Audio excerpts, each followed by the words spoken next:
Lecture number 4, chapter number 5, form of business organisation 1।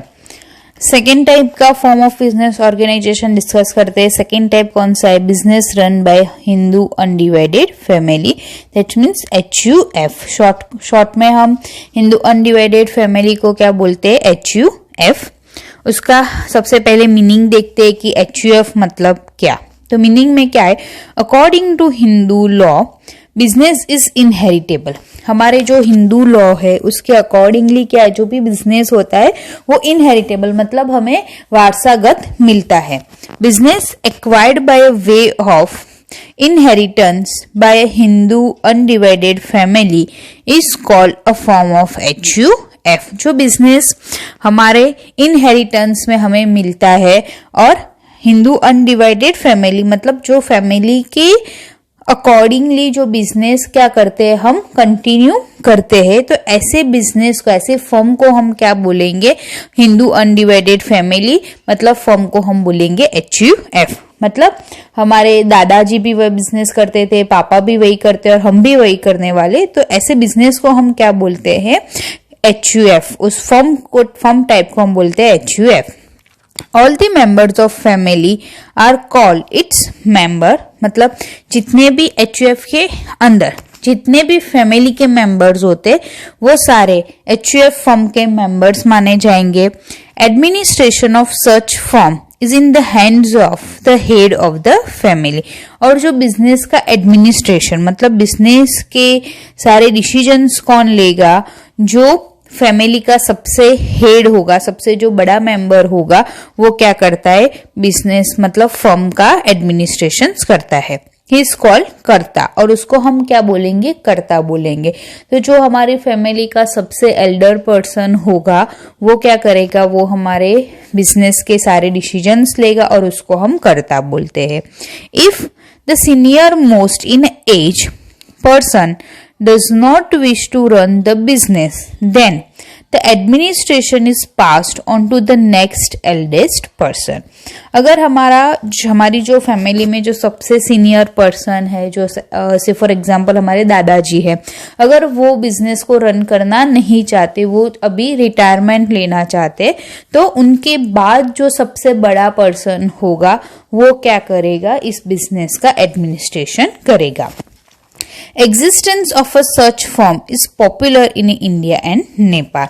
जो HUF इस type की fund कहाँ इंडिया और नेपाल में ही देखने को मिलती है, क्योंकि ये जो फर्म है वो अकॉर्डिंग टू किस तरीके से बना है? हिंदू लॉ के अकॉर्डिंगली बना है HUF। अब उसके कैरेक्टरिस्टिक्स देखते हैं कि HUF फर्म होगी वो किस टाइप की होती है। तो फर्स्ट है एग्जिस्टेंस बाय लॉ। तो पहले ये जो फर्म है वो लॉ के अकॉर्डिंगली बनती है। The form of Hindu undivided family come into existence by law. Law के अकॉर्डिंगली मतलब उसके लिए एक लॉ बनाया गया है और उसके अकॉर्डिंगली हम ये फॉर्म बनाएंगे। सेकेंड, उसका मैनेजमेंट। तो the management of the form is in the hands of senior most person of family who is called कर्ता। अब ये बिजनेस का मैनेजमेंट किसके हाथ में होगा? जो हमारे फैमिली का सबसे एल्डेस्ट मोस्ट सीनियर पर्सन होगा, सबसे बड़ा पर्सन होगा, वो इस फर्म का क्या करता है? मैनेजमेंट करता है और उस पर्सन को हम क्या बुलाते? कर्ता बुलाएंगे। ठीक है। अब नेक्स्ट हमारी क्या है? थर्ड है इंडिपेंडेंट फील्ड ऑफ ऑपरेशन। तो business management is done by a karta independently. जो बिजनेस का मैनेजमेंट है वो कर्ता अपने हिसाब से वो इंडिपेंडेंटली करता है।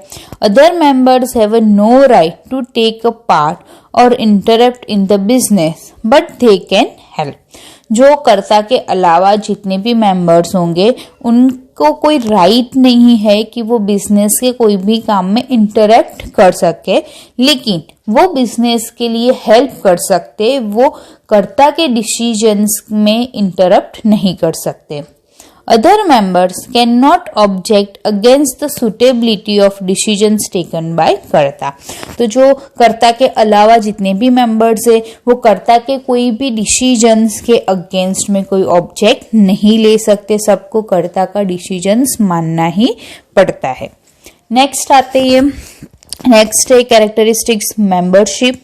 तो the membership in the firm of Hindu undivided family is by birth. मतलब ये जो हमारी HUF जो फर्म होती है उसमें हम मेंबर कब बन जाते हैं, तो मतलब जब भी कोई चाइल्ड का बर्थ होता है उस फैमिली में, तब से वो HUF का क्या हो जाता है, मेंबर हो जाता है। The child born in the family gets the membership right from his birth. और जैसे ही उसका बॉर्न होता है तब से उसको HUF की क्या मिल जाती है, मेंबरशिप मिल जाती है। नेक्स्ट है फाइनेंशियल कंट्रोल।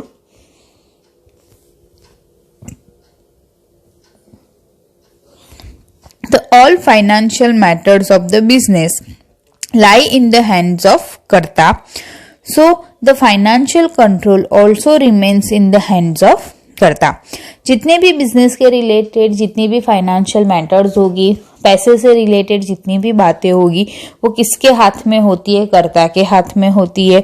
इसलिए जो पूरा बिजनेस का फाइनेंशियल कंट्रोल होता है वो भी किसके हाथ में होगा, वो भी किसके पास होगा, कर्ता के पास होता है। नेक्स्ट है लायबिलिटी। तो entire business is under the administration of कर्ता, therefore the liabilities of कर्ता is unlimited। अब HUF में क्या होता है, जो पूरा बिजनेस का एडमिनिस्ट्रेशन, पूरे बिजनेस का मैनेजमेंट कौन करता है, कर्ता करता है। इसलिए कर्ता की लाइबिलिटीज भी क्या रहती है, अनलिमिटेड रहती है, क्योंकि सारे डिसीजंस कर्ता ही लेता है, कर्ता के पास ही पूरा फाइनेंशियल कंट्रोल रहता है। तो कर्ता की लाइबिलिटी क्या रहेगी, अनलिमिटेड रहेगी। whereas the liability of other member is limited. लेकिन जो कर्ता के अलावा के जो अदर मेंबर्स है उनकी लाइबिलिटी क्या रहती है, लिमिटेड रहती है। ओनली कर्ता की लाइबिलिटी क्या रहती है, अनलिमिटेड रहती है। अब इसका लाइफ स्पान कितना होता है, तो ऑन द डेथ ऑफ कर्ता और other member of family the business continue. If कर्ता dies then the next senior most person becomes कर्ता। इसका लाइफ स्पान बहुत ही लंबा होता है क्योंकि ये इनहेरिटेंस में बिजनेस चलता रहता है। अगर कर्ता की डेथ हो जाती है या कोई भी और मेंबर की डेथ हो जाएगी, फिर भी बिजनेस तो क्या रहेगा, कंटिन्यू रहेगा। कर्ता के बाद जो मोस्ट सीनियर पर्सन होगा वो क्या बन जाता है, नया कर्ता बन जाता है और वो क्या करता है, बिजनेस को रन करता है। तो जो HUF है उसकी लाइफ स्पान बहुत ही लंबी रहती है। नेक्स्ट है डिफिकल्टी इन रेजिंग फंड। अब इसके लिए नेगेटिव पॉइंट क्या है कि हम जो बिजनेस के लिए जो हमें फंड चाहिए तो उसको फंड को रेज करने में हमें क्या रहती है, डिफिकल्टी रहती है। कैसे रहती है, तो success of the firm depends on the efficiency of कर्ता। अब जो हमारी जो फर्म है उसका सक्सेस किसके ऊपर डिपेंड करता है, हमारी कर्ता की एफिशिएंसी के ऊपर, कर्ता कैसे बिजनेस को रन करता है।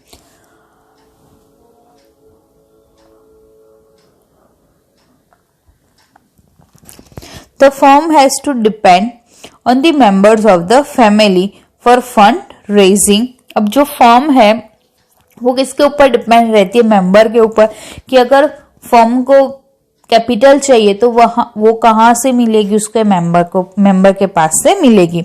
सो it is difficult to raise additional capital. तो मेंबर के अलावा कोई भी बिजनेस में पैसे नहीं लगाते, कहीं और से कैपिटल नहीं आएगी, इसलिए फर्म को ज्यादा कैपिटल रेज करने में क्या रहती है, डिफिकल्टी रहती है। वो एक लेवल से ज्यादा ग्रो नहीं कर सकती। और लास्ट है इंसॉल्वेंसी। तो when the firm becomes insolvent the members of the family are declared insolvent, the minors are excluded। जब HUF फर्म को इंसॉल्वेंट डिक्लेयर किया जाएगा तब क्या होगा, फैमिली के सारे मेंबर्स भी इंसॉल्वेंट डिक्लेयर हो जाएंगे। अब वो जो मेंबर्स है उसमें अगर माइनर्स होंगे तो माइनर्स को हम क्या कर देंगे, एक्सक्लूड कर देंगे, मतलब माइनर इंसॉल्वेंट नहीं होंगे। फॉर पेमेंट ऑफ अ डेब्ट the share of all family members of HUF can be taken into consideration। The liability of कर्ता is unlimited। अब insolvent मतलब क्या, इंसॉल्वेंट डिक्लेयर होना, दैट मीन्स वो लोग बोल रहे हैं कि हमारे पास अब ज्यादा पैसे नहीं है, अब ज्यादा पैसे नहीं दे सकते, हमारे पास जितने भी पैसे थे वो क्या हो गए, अब खत्म हो गए। तो वो अपने आप को क्या करते, इंसॉल्वेंट डिक्लेयर करते, मतलब अब हमारे पास कोई पैसे रहे नहीं है। अब जो हमारी डेब्ट है उसका पेमेंट किस तरीके से होगा, तो एचयूएफ कौन चलाता है, पूरा कर्ता ही चलाता है, कर्ता उसका एडमिनिस्ट्रेशन करता है।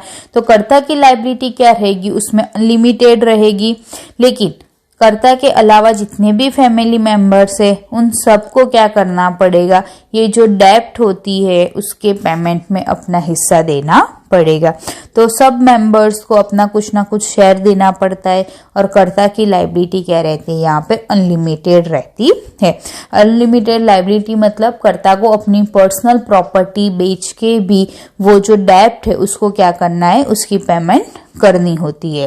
तो यहाँ पे हमारी एचयूएफ फर्म क्या होती है, उसके जो 9 कैरेक्टरिस्टिक्स थे वो हमने देख लिए।